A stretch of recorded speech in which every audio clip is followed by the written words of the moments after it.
মইনা মাইনী সকললৈ মোৰ এটা অনুৰোধ, তোমালোকে মোবাইল বেছি নাচাবা। মোবাইল বেছি চালে চকু বেয়া হয়। গতিকেলৈ যিকণ সময় মোবাইল চোৱা কেৱল মোৰ ভিডিঅ' চাবা, তেতিয়া তোমালোকে পঢ়িব পাৰিবা, নতুন খেলা বস্তু, নতুন খোৱা বস্তু, নতুন উমলা বস্তুৰ বিষয়ে জানিব পাৰিবা। কিতাপ পঢ়িব পাৰিলে মা, পাপা, আইতা, ককাৰ পৰা মৰম পাবা। লগতে তোমাক যি লাগে তাকে মা, পাপা, ককা, আইতাই কিনি দিব। যদি কিনি নিদিয়ে মোক কমেণ্ট কৰি জনাবা, মই মা, পাপা, ককা, আইতাক কিনি দিবলৈ ক'ম। মইনা মাইনীসকল, তোমালোকৰ ঘৰত মা, পাপা, আইতা, ককা সকলোৱে কিতাপ পঢ়িবলৈ কয়। এই কিতাপত তোমালোকে খোৱা, তোমালোকে খেলা, তোমালোকে অমলা বস্তুবোৰৰ বিষয়েহে থাকে। গতিকেলৈ আমি সদায়ে কিতাপ পঢ়িম আৰু নতুন নতুন খেলা, নতুন নতুন খোৱা, নতুন নতুন উমলা বস্তুৰ বিষয়ে শিকিম। ঠিক আছে? কিতাপত আজি আমি শিকিম অসমীয়া ব্যঞ্জন বৰ্ণমালাখিনি, মানে ক খখিনি। এইটো হ'ল ক। কৰ পৰা কল, কণী, কেৰম বোৰ্ড, পাপাই কিনিব খেলিম আমি, আৰু কাঁহী, মায়ে দিয়ে ভাত যে বাঢ়ি। কৰ পৰা কি হয়? কল, কণী, বইল কৰি খাম আমি, কেৰম, কাঁহী। এইটো হ'ল খ। খৰ পৰা খৰাহী, ধান চাউল ভৰাহি। খৰ পৰা খাৰু, নাচিবলৈ আমি পিন্ধো নাই খাৰু।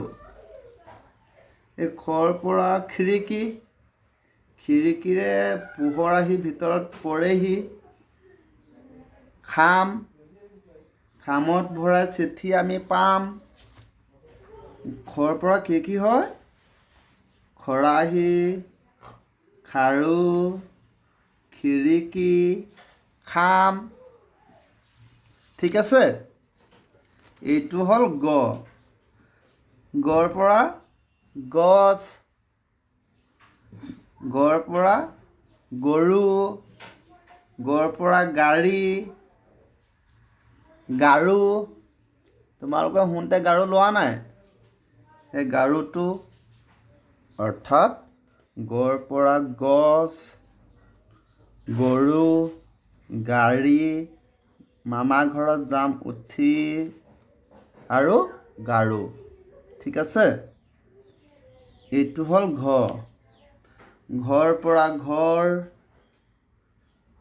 ঘড়ী, ঘণ্টা। বিদ্যালয় ছুটিত চকীদাৰে বজায় টুং টুং টুং টুং টুং। ঘোঁৰা, ঘোঁৰাই গাড়ী টানে ন? অৰ্থাৎ ঘৰ পৰা ঘৰ, ঘড়ী, ঘণ্টা, ঘোঁৰা। এইটো হ'ল ওঙ। ওঙৰ পৰা নাঙল। নাঙল দেখিছানে তোমালোকে? ৰাতিপুৱা দাই যে হাল বাইগৈ নাঙলেৰে। ৰঙালাও, মায়ে আলুগুটি আৰু ৰঙালাও ভাজি দিয়ে নাই ঘৰত তোমালোকক? ওঙৰ পৰা ৰঙা, ৰঙা বেলি, ৰঙা তেজ। তেজ ওলাই পাইছেনে কেতিয়াবা তোমালোকক?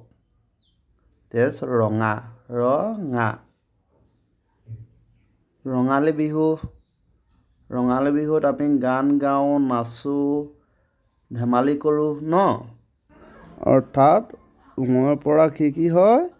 নাঙল, ৰঙালাও, ৰঙা বেলি আৰু ৰঙালী বিহু।